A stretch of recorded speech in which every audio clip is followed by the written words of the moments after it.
தோழர் சைவம் உட்கார்ந்துருக்காரு, வெள்ளச்சாமி இருக்காரு, பல்வேறு தோழர்கள் பெரிய ஆட்களை கூப்பிட்டு கேட்டீங்கன்னா சொல்லுவாங்க.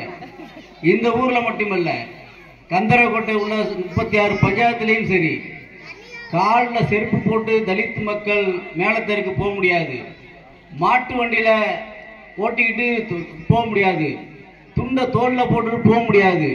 இப்படி ஏராளமான ஜாதிய அடக்குமுறைகள் தலைவிரித்து இருந்த காலகட்டம். ஒரு காலகட்டம் எல்லாருக்கும் இங்கே உள்ள முன்னோர்களுக்கு தெரியும், மூத்தவர்களுக்கு தெரியும்.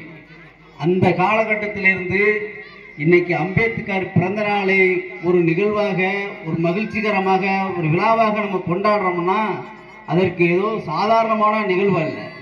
அதற்கு இடைப்பட்டு நடத்தப்பட்டிருந்த போராட்டங்கள் இருக்குல்ல, கொஞ்ச நெஞ்சம் போராட்டம் இல்லை. இந்த பகுதியில் உள்ள கம்யூனிஸ்டுகள், இடதுசாரிகள், இங்கே உள்ள தலித் அமைப்புகள் ஏராளமான அந்த தீண்டாமை கொடுமைகளுக்கு எதிரான போராட்டங்களை, வலுவான போராட்டங்களை நடத்தியிருக்கிறாங்க. அதன் ஒரு பகுதியாக தான் நாம் இன்னைக்கு கிராமப்புறத்தில் ஒவ்வொரு கிராமங்களுக்கும் நாம் அம்பேத்கரை முன்னெடுத்து கொண்டுட்டு போயிட்டு இருக்கிறோம். அதுக்கு காரணம் அன்னைக்கு அவர்கள் நடத்திய போராட்டம் தான். இன்னைக்கு பார்த்தீங்கன்னா பல்வேறு கிராமங்கள்ல இன்னைக்கு அடிப்படை வசதிக்காக அனுதினமும் போராட்டங்களை நடத்திக்கிட்டு தான் இருக்கிறோம்.